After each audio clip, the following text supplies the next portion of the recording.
Hello there guys, and welcome to another one of my reviews. Today we are going to take a trip on board the brand new Mazda CX-60, the new model from the Japanese car manufacturer that is supposed to take on premium rivals like the BMW X3, the Audi Q5 or the Mercedes-Benz GLC.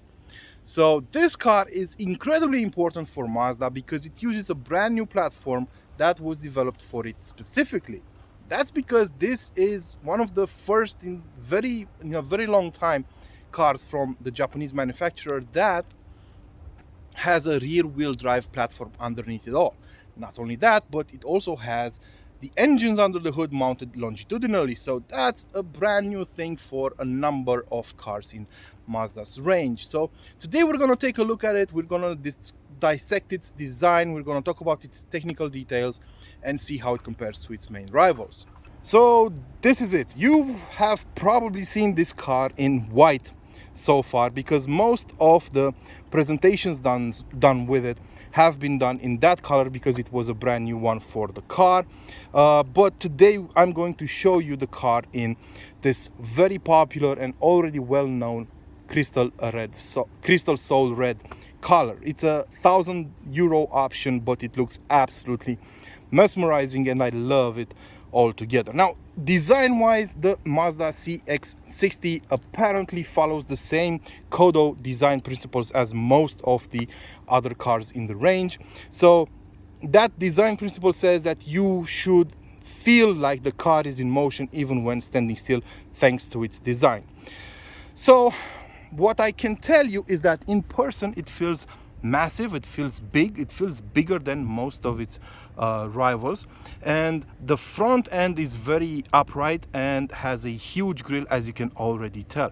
Now this grille has been blacked out thanks to an optional package, and actually looks really good because it creates a strong contrast with the rest of the car.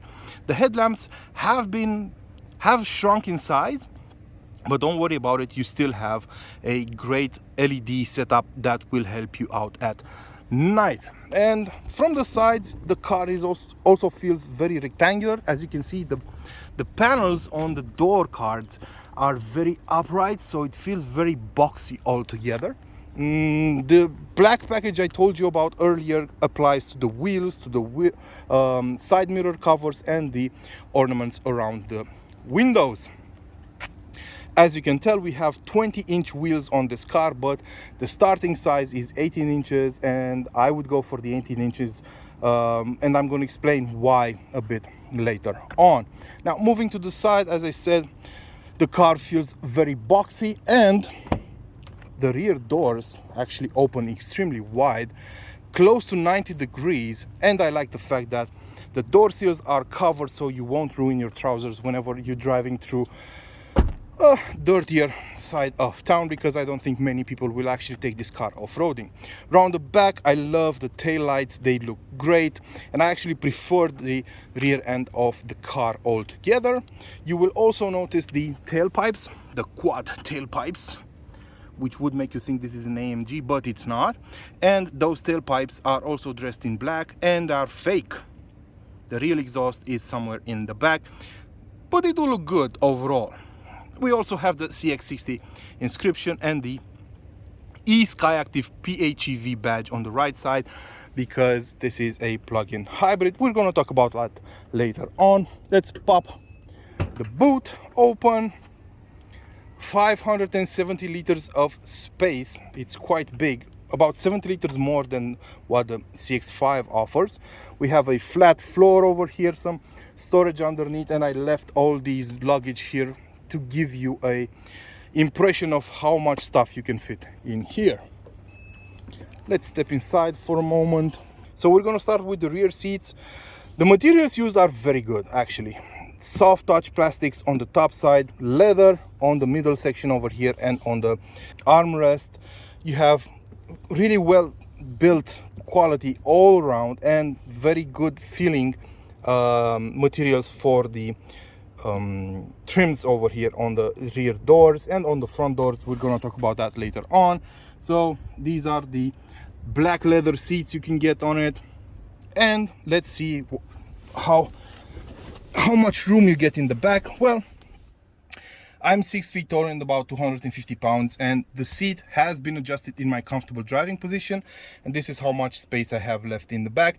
Not too bad, but the headroom is a bit cramped. This is the front side of the interior. So this is the dashboard, the steering wheel.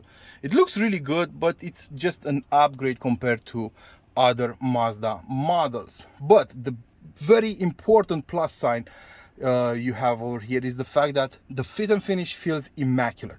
The materials are actually quite premium. They could be compared to premium cars in the segment as well, like the BMW X3, the Q5, the GLC, or the Lexus NX. This is the front end of the car, the front seats and the dashboard and everything in between.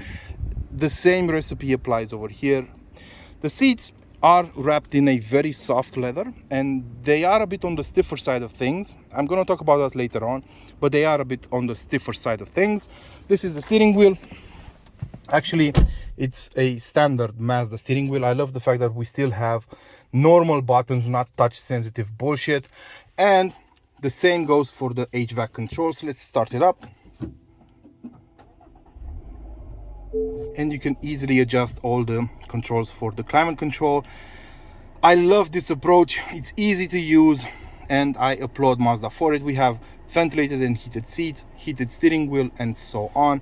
And we have this trim over here that replicates a metallic mesh. Now, on the Takumi models, the top of the line versions, you can get wood over here, and on the dashboard you can get a textile finish with a hand woven detail right in the middle. Also, the seats can get a special detail right down the middle over there that replicates the Japanese kimonos that are used by practitioners of martial arts. This is the multimedia system. It actually can be controlled via this knob over here, and it works really well. It feels like an improvement compared to older systems, but you don't get a touch sensitive screen. Well, there's a catch to that, because you do get a touch sensitive screen, but only if you're using Apple CarPlay or Android Auto, which is weird. Mazda says that they did this because they didn't want you to get distracted while behind the wheel, but you will get distracted when you're using the screen as a touch screen in Android Auto or Apple CarPlay. So it's a mixed bag. And I also noticed a couple of bugs. The car doesn't really switch to night mode. When it gets dark out, you have to manually switch, because otherwise you will get blinded by the brightness of the screen. And you also get a very interesting trick up here. So you can add a driver to your car's profile, and the car will adjust your seat automatically if you choose your height over here. So you probably heard that the steering wheel moved, the mirrors move, and the seat moved. And I'm sitting a bit too high for my liking. I can't really see the top of the instrument cluster over here, but I think it's okay. And furthermore, the car can recognize the driver, so you have a camera over here that can actually learn your face and change the settings of the car to your preferred ones once you get in, without you having to press any button. So that's pretty cool. I tried it earlier on and it works, so really nice. The instrument cluster is all digital, and it has a diagonal of about 10 inches. You can change the way it looks by using this button over here. This is the driving assistance view, and this is the normal view. Quite straightforward, easy to use, nothing to complain about here. So yeah, I like, as I said, the fit and finish of the car. Very soft materials on the dashboard, on the door cards, and on the seats, and they feel really nice. That said, I think it's time to take the car out for a spin, talk about this technical side, and talk about the rivals it has and how it drives, of course. Now that we got behind the wheel of the new CX-60, let's talk about performance. Now, this has to be the fastest Mazda I've ever driven. I didn't drive anything bigger than the CX-5 though, so I might have a skewed perception of Mazda and its performance, but it is a fast car. So as I was saying, the platform underneath it all is a new one with a rear-wheel drive setup, but that rear-wheel drive characteristic might not be useful at the end of the day, because initially the Mazda 6 model was supposed to get this platform as well, but they dropped the plans for the new Mazda 6 and only the CX-60 will get it. It also has longitudinal mounted engines, so that's something that will please some people at least. Now, since the Mazda 6 is not happening, my guess is all cars built on this platform will get all-wheel drive. And that's not a bad thing. It's a rear-wheel drive biased system, and it works pretty well. Now, at launch, the Mazda CX-60 is only offered as a plug-in hybrid, the one we're driving over here as well. So what we have under the hood is a very familiar engine. It's the 2.5-liter petrol naturally aspirated engine that we've seen on a number of Mazda cars, developing 192 horsepower. Alongside it, or better yet behind it, because it's mounted longitudinally, behind it we have a 8-speed gearbox that also includes an electric motor inside it, capable of delivering 136 horsepower. So overall you have 328 horsepower and up to 500 Newton meters of torque. Now, those are pretty good numbers.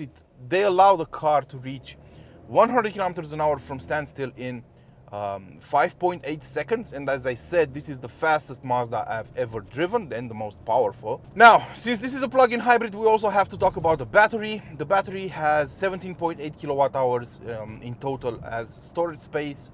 We don't really know if that's the total amount of the battery or if that's the netto capacity, the usable capacity, but Mazda says this car should cover 60 kilometers with a full charge. Well, that wasn't the result. I got 40 kilometers with a full charge, which is okay, but pretty far off from the official numbers. For the first 100 kilometers covered, the average fuel consumption was 6.5 liters per 100 kilometers covered.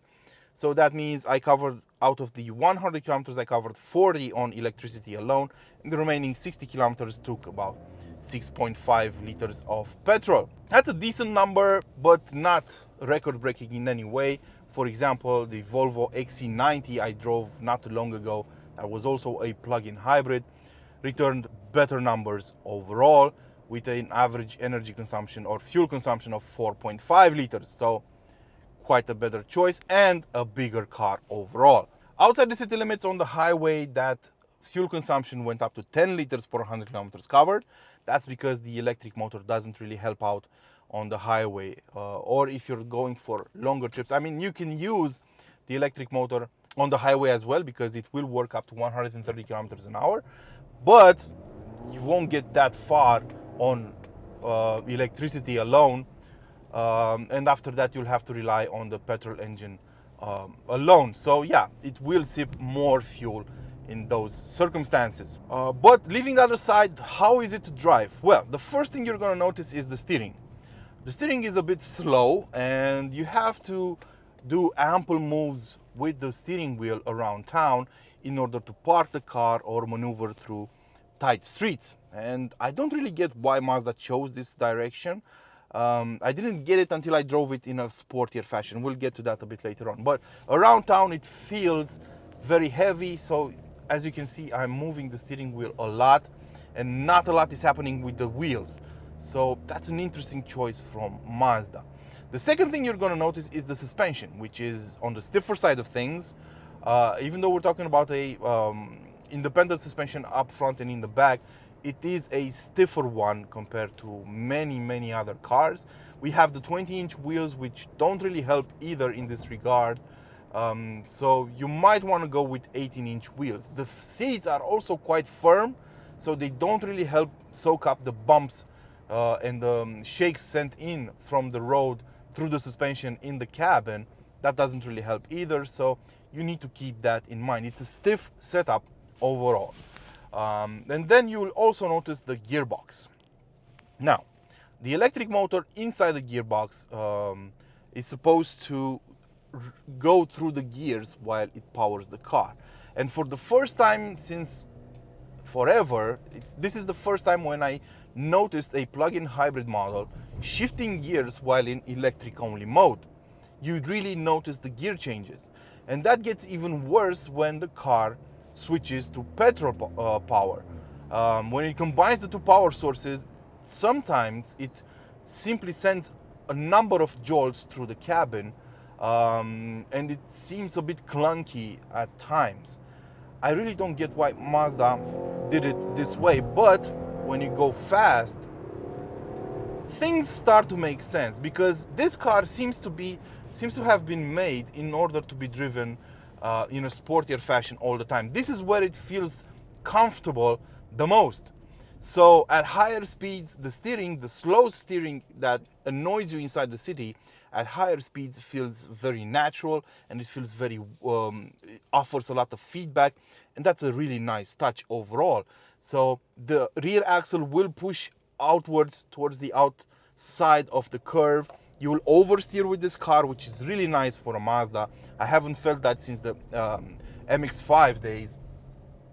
And the car really feels like it delivers the power in such a linear fashion you wouldn't believe, and the resources seem to be undepletable, if you will. I mean, it just pulls like a freight train, and it's a very nice feeling to have while behind the wheel. So it's quite a driver's car, but I don't know if drivers will buy this car in the first place. I think this car would be better aimed at inner city folk, you know, people who drive to work with it and do their regular chores with it.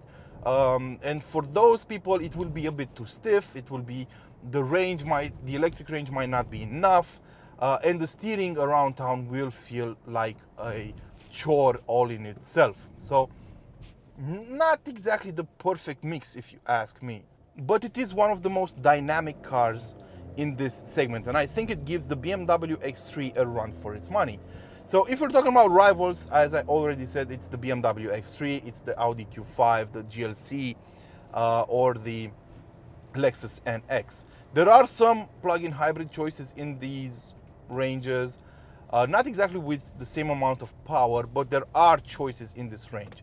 But I think this is one of the most dynamic cars in this range.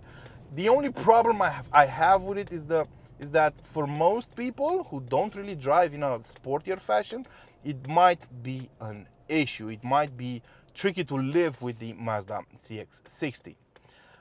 Price-wise, well, over 50,000 euros, depending on the market you're in. A very well spec'd out car could probably reach 70,000 in Takumi, guys, but it will depend on the market. For now, you can only get the plug-in hybrid. The straight six engines I mentioned before, the 3-liter straight six petrol engine and the 3.3-liter diesel, will come at a later date, and I think those will be the ones to get. It's also quite interesting how Mazda decided to launch a plug-in hybrid and the new diesel engine right now when most other manufacturers are actually dropping them.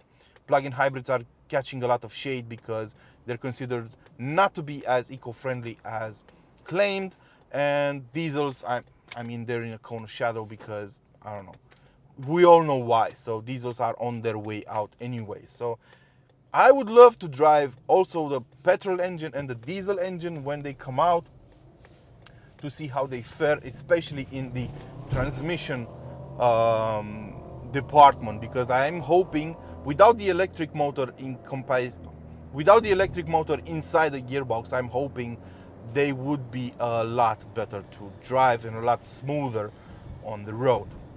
That said, this has been my review of the Mazda CX-60. I hope you guys enjoyed it. If you have any more questions about it, don't be shy, drop a comment in the comment section below. I am more than glad to answer any of your questions, because I'm sure I didn't cover all the relevant topics about this car.